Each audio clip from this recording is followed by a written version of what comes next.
ত্রয়োদশ জাতীয় সংসদ নির্বাচন ঘিরে নীলফামারী ২ আসনে সরগরম ভোটের মাঠ। এই আসনটিতে অনেক আগে থেকেই জামাতে ইসলামী ও ইসলামী আন্দোলন বাংলাদেশ প্রার্থী মনোনীত করেছে। সম্প্রতি আসনটিতে প্রার্থী দিয়েছে বিএনপি। বাকি দলগুলো প্রার্থী দিতে তোড়জোড় শুরু করেছে। তফসিল ঘোষণা হলেই সব দলের অংশগ্রহণ থাকবে এই আসনটিতে। নীলফামারী থেকে সোহেল রানার পাঠানো তথ্য ও চিত্রে ডেস্ক রিপোর্ট। নীলফামারী সদর উপজেলা নিয়ে গঠিত নীলফামারী ২ আসন। কৃষি নির্ভর এই আসনটিতে রয়েছে উত্তরের সবচেয়ে বড় শিল্প প্রতিষ্ঠান উত্তর ইপিজেড, ছোট বড় অসংখ্য শিক্ষা প্রতিষ্ঠান, রয়েছে অসংখ্য সেতু ও কালভার্ট। আসনটিতে ২০০১ সাল থেকে ছিল আওয়ামী লীগের রাজত্ব। এর আগে জাতীয় পার্টি আসনটি দখল করে রাখে বেশ কয়েকবার। যদিও ১৯৯৬ সালের ফেব্রুয়ারিতে বিএনপি থেকে আসনটি ছিনিয়ে নেয় দেওয়ান নুরুন নবী। সেই বছরে আবার জয়লাভ করে জাতীয় পার্টি।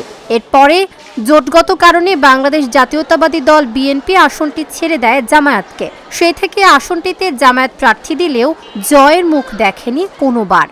৫ আগস্টের পরে ফ্যাসিস্ট সরকারের পতনের পর যে অন্তর্বর্তীকালীন সরকার আছে, সেখানে আমাদের বিশ্বখ্যাত একজন মানুষ, প্রধান উপদেষ্টা ডক্টর ইউনূস সাহেবের নেতৃত্বে দেশের জন্য একটি অবাধ, সুষ্ঠু, নিরপেক্ষ নির্বাচন হয় এবং সেখানে সকল দল, যে সমস্ত ৫ আগস্টের পরে যে সমস্ত রাজনৈতিক দল বাংলাদেশে বর্তমানে বিরাজমান আছে, তাদের সকলের অংশগ্রহণের জন্য একটি সুষ্ঠু, অবাধ, নিরপেক্ষ নির্বাচন হয়।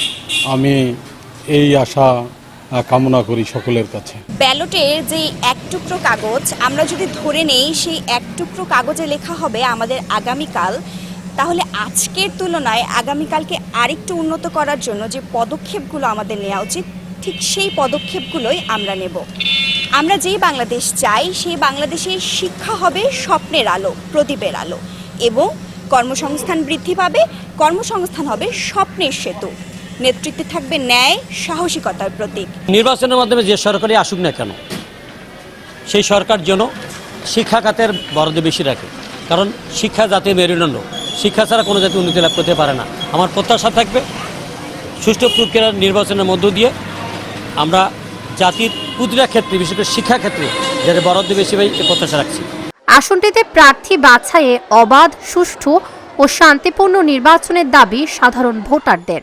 এবং যে সরকার আসুক না কেন, সে সরকারের কাছে আমাদের একটাই দাবি, যেন আমরা যারা গরিব মানুষ আছি, আমরা যেন চিকিৎসা খাত থেকে, আমরা সেবা থেকে আমরা দূরে না থাকি।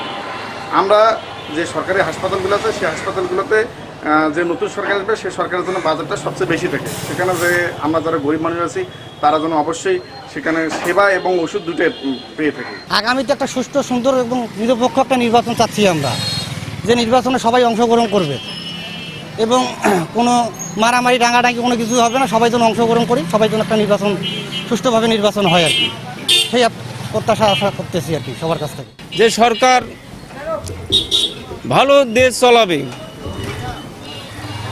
সেই সরকার যেন কোনো দুর্নীতি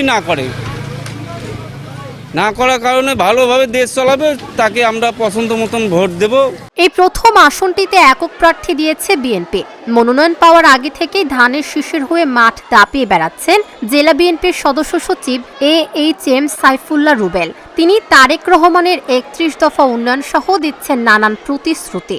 তারেক রহমানের যে স্বপ্ন, বাংলাদেশ নিয়ে তিনি দিনরাত ২৪ ঘন্টা যে পরিশ্রম করছেন, ৩১ দফা আলোকে আমরা বাংলাদেশকে সাজাতে চাই, গুছাতে চাই। এই ৩১ দফা নিয়ে অনেকেই অনেক কিছু হয়তো জানেন না, আপনারা অনেকেই পড়বেন আমাদের ৩১ দফাতে কী আছে। ৩১ দফাতে টোটাল বাংলাদেশকে বিনির্মাণের জন্য ৩১টি দফা দেওয়া আছে। আমরা অনেকেই আপনাদের মাধ্যমে জানাতে চাই, আমাদের মহিলারা, মায়েরা, তাদের জন্য ২৬ দফাতে রয়েছে যে তাদের জন্য আমরা একটা ফ্যামিলি কার্ড দেবো। তা বাংলাদেশে আপনি চিন্তা করেন যে বাংলাদেশের প্রতিটি মহিলাকে যদি একটা করে ফ্যামিলি কার্ড দেওয়া হয়, বাংলাদেশ কত সুন্দর হয়ে যাবে। এই ফ্যামিলি কার্ডের আওতায় যে যে সুযোগ সুবিধাগুলো থাকবে, যে একটা ফ্যামিলি কার্ড থাকলে সে মাসিক একটা ভাতা পাবে, তার বাচ্চাদের সুযোগ সুবিধা পাবে, তার স্বামীর সুযোগ সুবিধা পাবে, চিকিৎসা সেবা পাবে। মানে মোট কথা বাংলাদেশের জন্য একটা ভাগ্য পরিবর্তনের জন্য এই ৩১ দফা আমাদের জন্য অত্যন্ত গুরুত্বপূর্ণ। আর বিশেষ করে আমি নীলফামারীর জনগণের জন্য, নীলফামারী সদরের জনগণের জন্য আমি কাজ করতে চাই। আমিও কিছু ইশতেহার নিয়ে আমাদের অ্যাক্টিং চেয়ারম্যানের সাথে সাথে আমি আমার এলাকার উন্নয়নের জন্য আমি কিছু ইশতেহার নিয়ে আমি কাজ করছি। অনেক আগে থেকে প্রার্থী মনোনীত করে রেখেছে বাংলাদেশ জামায়াত ইসলামী। আসনটিতে 2001 ও 2008 সালে জামায়াতের হয়ে নির্বাচন করা প্রয়াত আব্দুল লতিফের ছেলে আল ফারুক আব্দুল লতিফ পেয়েছেন মনোনয়ন। তিনিও অনেক আগে থেকেই চষে বেড়াচ্ছেন মাঠঘাট, দিচ্ছেন উন্নয়নের প্রতিশ্রুতিও। জামাত ইসলামীর প্রার্থী নির্বাচন করার পদ্ধতিটা ভিন্ন রকম। এখানে তৃণমূল পর্যায়ের কর্মীদের মধ্য থেকে এবং দায়িত্বশীলদের কাছ থেকে মতামত নিয়ে নেতৃত্ব নির্বাচন করা হয়। একই সঙ্গে প্রার্থী নির্বাচনের ক্ষেত্রে একই পদ্ধতি অবলম্বন করা হয়। এইবারই প্রথম সাধারণ মানুষের কাছে একটা সার্ভে করা হয়েছে। সার্ভের প্রেক্ষিতে যাকে যোগ্য মনে করা হয়েছে তাকে প্রার্থী করা হয়েছে। প্রত্যেকটা ক্ষেত্রেই প্রত্যেকটি সিটেই এইভাবেই নির্বাচনের ব্যাপারে প্রার্থী মনোনয়ন দেওয়া হয়েছে। প্রথম বিষয় যেটা, সেটা হচ্ছে বাংলাদেশে এই মুহূর্তে মানুষের 24-এর আন্দোলনের পরে আশা-আকাঙ্ক্ষা জামাত ইসলামের প্রতি বেড়ে গেছে, যে কারণে জামাত ইসলামের প্রার্থীকে মানুষ বেছে নেওয়ার ব্যাপারে আগ্রহী হয়েছে। দ্বিতীয়ত, নীলফামারীতে সততা এবং যোগ্যতার ক্ষেত্রে এ যাবৎকালে আমার ব্যাপারে কেউ কখনো প্রশ্ন তোলেনি। বাকিদের ব্যাপারেও আমি বলবো না, আমার ব্যাপারে কেউ প্রশ্ন তোলেনি।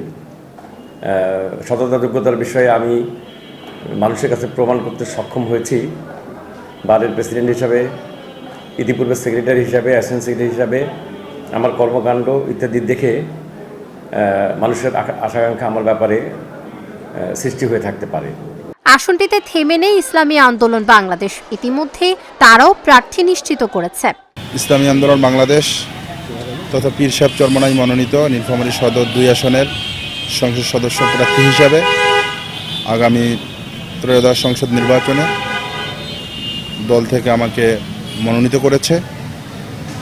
সেই বিষয়কে সামনে রেখে আমাদের বিশেষ করে সাংগঠনিক এবং তৃণমূল সংগঠনকে মজবুত করার জন্য প্রতিনিয়তই কার্যক্রম পরিচালনা করে যাচ্ছি আমরা, এবং আমাদের উৎসাহ এবং উদ্দীপনা নেতৃবৃন্দের মধ্যে আল্লাহর রহমতে ব্যাপক উৎসাহ উদ্দীপনা আমরা লক্ষ্য করছি। বিশেষ করে 24-এর গণ অভ্যুত্থানের পরে মানুষের মধ্যে নতুন একটা আশার সংসার জাগিয়েছে এবং মানুষ নতুনভাবে চিন্তা করতে, নতুনভাবে ভাবতে এবং নতুনভাবে দেশ গড়ার জন্যে দৃঢ় প্রত্যয় ব্যক্ত করতেছে। আমরা যেখানেই যাচ্ছি ভোটারদের কাছে, ভোটাররা বিশেষ করে ইসলামী দলগুলোর প্রতি ভোটারদের দুর্বলতা আমরা ভালো লক্ষ্য করছি।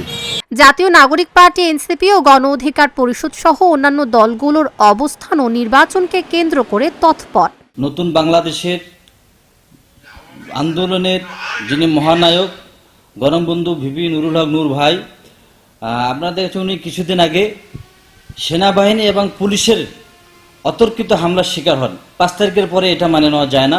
তো সেক্ষেত্রে আমরা 4টা দাবি রেখেছি। তার মধ্যে অন্যতম দাবি হলো নূর ভাইয়ের বিচার, নূর ভাইকে যারা হামলা করেছেন তাদের বিচার করা এবং জাতীয় পার্টিকে নিষিদ্ধ করা। তো সেক্ষেত্রে এই সরকার দেখা যাচ্ছে যে নিরাপত্তা দিতে পারতেছে না একজন লিডারকে। তিনি নির্বাচনের জন্য কি ভূমিকা রাখবেন এটা মেনে নেওয়া যায় না। আর আমরা একটা নিবন্ধিত দল, আমাদের প্রতীক ট্রাক। আমরা জনগণের কাছে যাচ্ছি, জনগণ বলতেছে তারা চাচ্ছে নতুনত্ব, তারা চাচ্ছে পরিবর্তন, তারা চাচ্ছে উন্নয়ন। সেক্ষেত্রে তারা আমাদেরকে সাপোর্ট করতেছেন। ইনশাল্লাহ আমরা জয়ী হব। জনগণের যে প্রাপ্তি নিয়ে, যে আশা নিয়ে যে সংগ্রাম করলাম, সেই সংগ্রামের যে অন্তর্বর্তী যিনি সরকার, সেই সরকারের কার্যকলাপগুলো তারা বিশেষ করে তাদের যে দাবি ছিল 4টে দাবি, এই দাবিগুলো হচ্ছে আপনার গণপরিষদের মাধ্যমে নির্বাচন, বিচার, সংস্কার এবং জুলাই সনদ। এই 4টি যে দাবিগুলো, যৌক্তিক দাবিগুলো তারা তাদেরকে বলেছে, কিন্তু এই যে দাবিগুলোকে নিয়ে তারা তালবাহানা করতেছে, যার কারণে এনসিপি তারা সৃষ্টি করলো। আর তার কারণে আজকে তরুণরা তারা দেশকে কিন্তু দিতে চায়। আমি জানি যৌবন যার যুদ্ধ তার। এই যৌবনে তারা যে শক্তিটা থাকে, যে মেধা থাকে, তারা মানুষকে তারা সেবা দিতে পারবে। কিন্তু যাদের বয়স 50-এর ঊর্ধ্বে, তাদের শারীরিকভাবে তারা দুর্বল থাকে, তারা জনগণের সেই আশা আকাঙ্ক্ষার কাজগুলো বাস্তবায়ন করতে পারেন। এটা শুধু যুবকদের ক্ষেত্রে, তরুণদের ক্ষেত্রে প্রযোজ্য। নীলফামারী 2 আসনে ভোটার সংখ্যা 3,80,917 জন। এর মধ্যে পুরুষ ভোটার রয়েছে 1,09,277 জন আর নারী ভোটার 1,09,638 জন। Dhaka journal news desk.